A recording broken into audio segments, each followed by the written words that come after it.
For decades, Italy has had a reputation for political instability and for having a particularly high turnover of leaders. When Prime Minister Giorgia Meloni formed her government in 2022, it was Italy's 68th since the foundation of the Italian Republic in 1946, meaning the country had had new governments roughly every 13 months.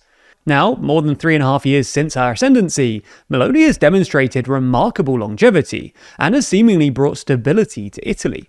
In fact, earlier this month, her coalition government became the second longest-serving executive in the history of the Republic, and is on course to claim the top spot on September 4th, when she will have outlasted Silvio Berlusconi's second government. So in this video, we're going to explain how Meloni and her government have managed to last this long.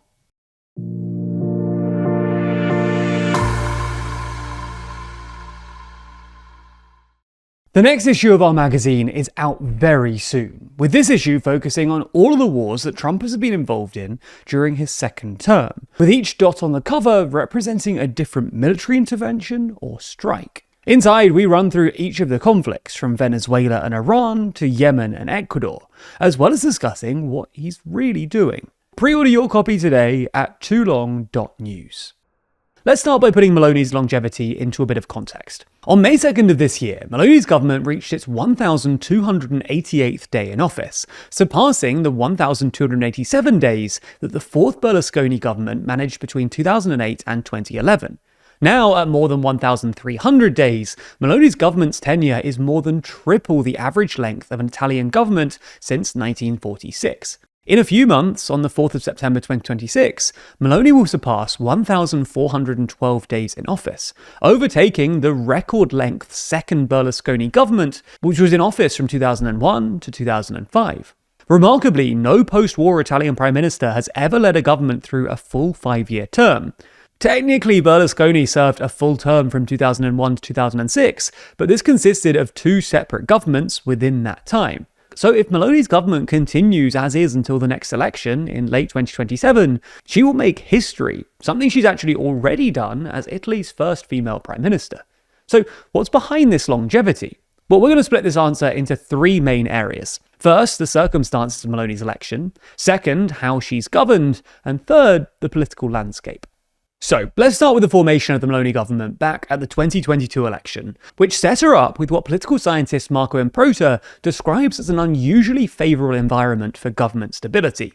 At the September 2022 election, the so-called centre-right coalition, comprising of parties of the Italian right, including Meloni's Brothers of Italy, League and Forza Italia, won a respectable parliamentary majority in both the Chamber of Deputies and the Senate.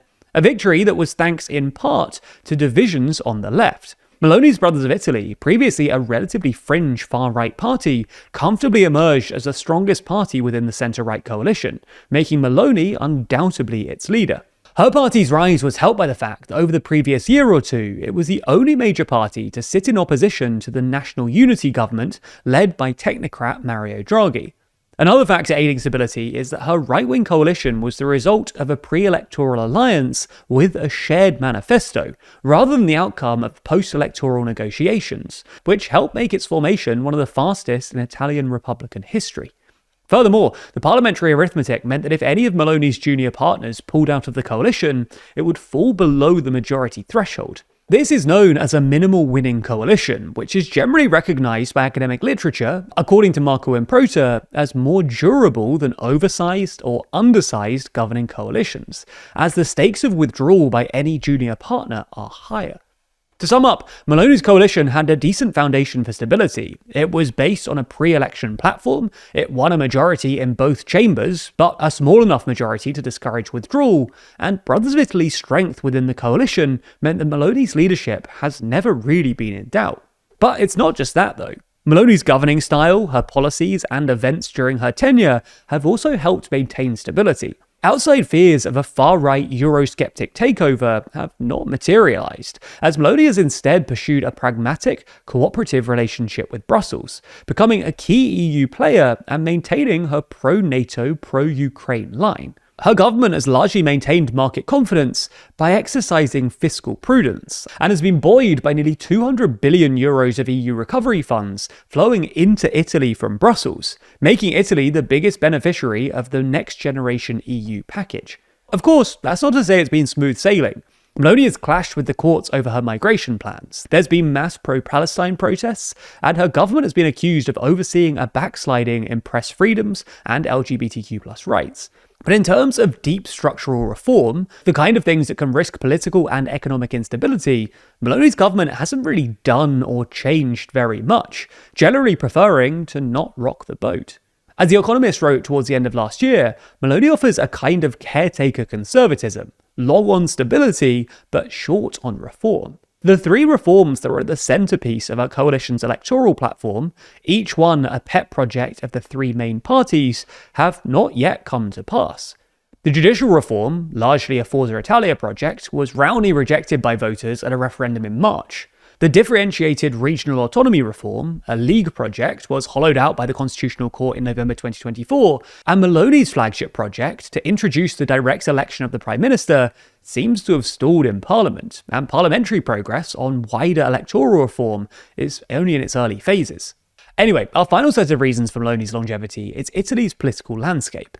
The fact is that since 2022, Italian voters have remained remarkably stable. There's obviously been some movement in the polls, but generally speaking, Meloni's Brothers of Italy has held a steady lead on just under 30%. The centre-left Democratic Party has remained in second, hovering in the low 20s since mid-2024. The Five Star Movement has been in a more distant third, and Meloni's coalition partners, League and Forza Italia, remain under 10%. This is incredibly stable polling, especially when we compare it to the intense swings of the 2010s, which were driven by things like the Great Recession, European debt crisis, and migration crisis. The stable political landscape post-2022 discourages Meloni's coalition partners from undermining her authority or pulling out of the government, because their consistently low polling gives them no incentive to bring the next election forward. And similarly, that the opposition is divided between two main forces, the Democratic Party and the Five Star Movement, means that they don't want an election before they have the chance to hammer out an electoral alliance, which is their best route to ousting Meloni.